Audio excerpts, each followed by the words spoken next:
The morning sun cast long shadows across the parking lot of the Riverside Police Department as Officer Maria Santos pulled into her usual spot.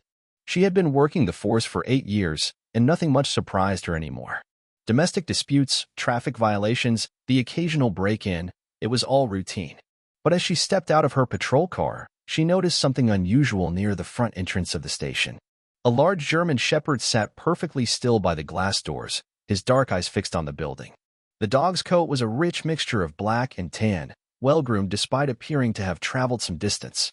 What caught Maria's attention immediately was the way the animal held his head, mouth closed around something, jaw clenched with obvious purpose. "Hey there, boy," Maria called softly, approaching with caution. She had always been good with animals, a skill that served her well in her line of work. The German Shepherd's ears perked up at her voice, but he remained seated, never loosening his grip on whatever he carried. As she drew closer, Maria could see the intelligence in the dog's eyes. This wasn't a stray wandering aimlessly through town. This animal had intention, purpose. His posture suggested he was waiting for something or someone. The way he positioned himself directly in front of the police station entrance couldn't be coincidence. "What do you have there?" Maria asked, crouching down to the dog's level. She extended her hand slowly, allowing him to catch her scent. The German Shepherd's tail gave a single wag, but he made no move to drop whatever he held in his mouth. Officer Jake Morrison emerged from the station at that moment, coffee in hand and ready to start his patrol. He stopped short when he saw Maria kneeling beside the large dog. "Where did he come from?" Jake asked, his voice carrying the wariness that came from years of police work. "No idea. He was here when I arrived." "Jake, look at what he's carrying." Jake stepped closer and squinted at the object protruding slightly from the dog's mouth. What he saw made his blood run cold. It appeared to be fabric, specifically what looked like a child's clothing. The bright yellow material was unmistakable, and both officers recognized it immediately. "Is that?" Jake began, his voice trailing off. "Call Sergeant Williams." "Now," Maria said, her training kicking in as she maintained eye contact with the German Shepherd. "And get animal control on the line. We need someone who can handle this properly." The dog seemed to sense the change in atmosphere. His ears remained alert, and he shifted slightly, but never released his grip on the fabric. It was as if he understood the importance of what he carried and refused to let it go until the right person claimed it.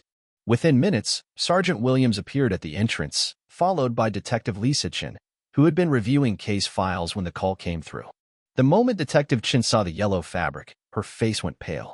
"That's from the Morrison case," she whispered, referring to the missing child report that had come in 3 days earlier. 8-year-old Tommy Morrison had disappeared from his backyard while playing. The yellow shirt he had been wearing was described in detail by his frantic parents. "Are you certain?" Sergeant Williams asked, though the grim expression on his face suggested he already knew the answer. "Positive. The parents gave us a photograph. That's definitely Tommy's shirt." The German Shepherd watched the gathering of officers with keen interest, as if he understood the gravity of the situation. His breathing was steady, controlled, but there was an urgency in his posture that suggested time was of the essence. Animal Control Officer Sarah Mitchell arrived within 20 minutes, equipped with the tools and expertise needed to handle the situation. She had worked with law enforcement before and understood the delicate nature of what they were dealing with. "Has he shown any aggression?" Sarah asked as she approached the group. "None at all," Maria replied. "He's been completely calm, but he won't release whatever he's holding." Sarah studied the German Shepherd carefully.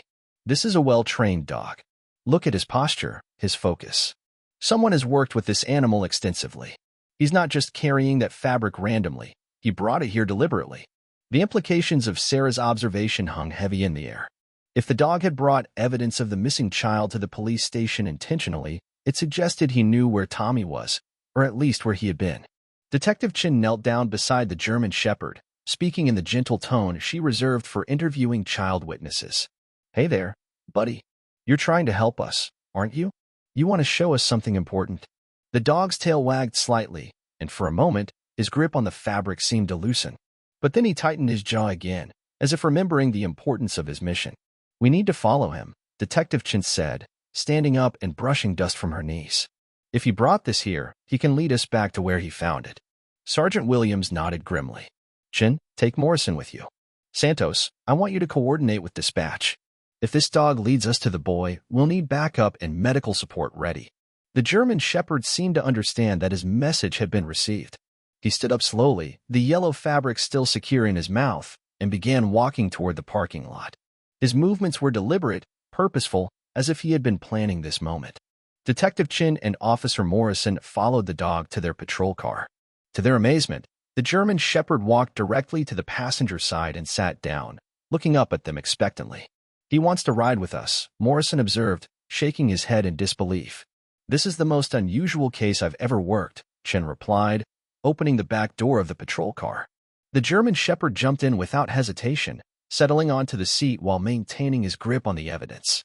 As they drove through the residential streets of Riverside, the dog remained alert, occasionally looking out the windows but never indicating a change in direction. It wasn't until they reached the outskirts of town that his behavior shifted. He began to whine softly, and his body language became more agitated. "Turn left here," Chin instructed Morrison, following the dog's increasingly urgent signals. They found themselves on a dirt road that led into a wooded area popular with hikers and campers. The German Shepherd's agitation increased as they drove deeper into the forest. Finally, he began barking, sharp, urgent barks that clearly indicated they needed to stop. Morrison pulled the patrol car to the side of the road, and the moment Chin opened the back door, the German Shepherd leaped out and began running toward a cluster of trees. The officers followed, their hands instinctively moving to their service weapons as they entered the unknown situation. The dog led them approximately 50 yards into the woods before stopping at what appeared to be an old hunting cabin. The structure was weathered and partially hidden by overgrown vegetation, the kind of place someone might choose if they wanted to remain hidden from the world.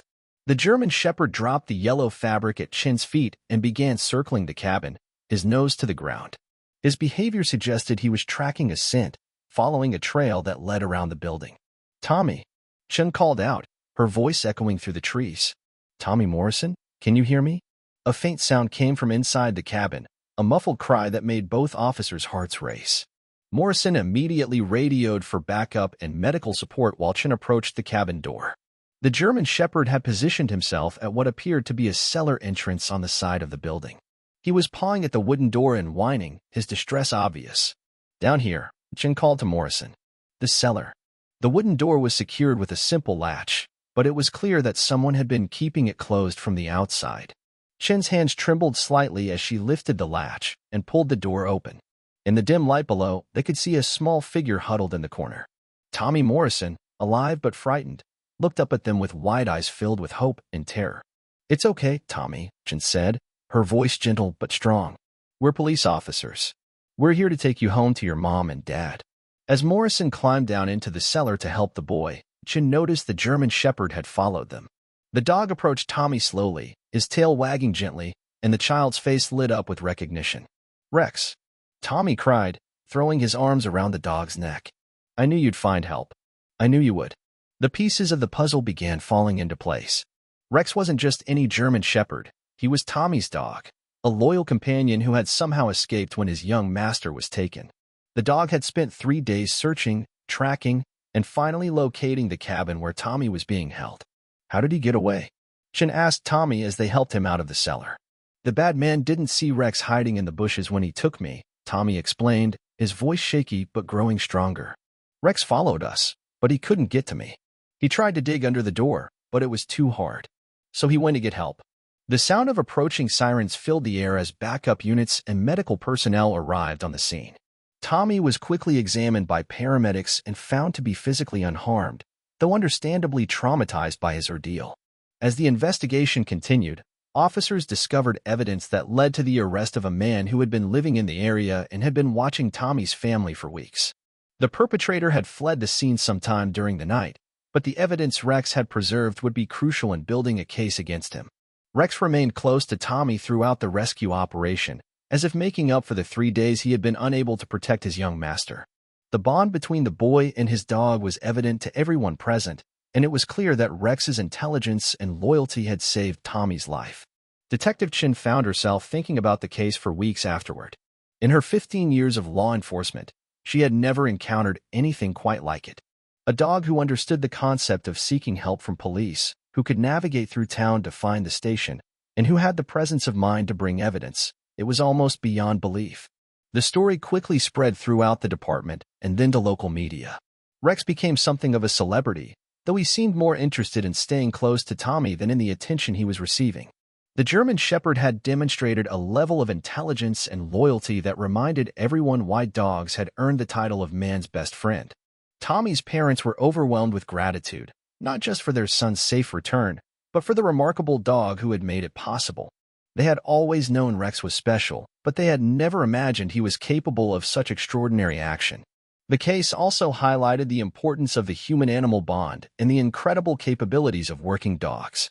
Rex had no formal training in search and rescue or police work, yet he had instinctively known what needed to be done and had executed a plan that professional handlers would have admired.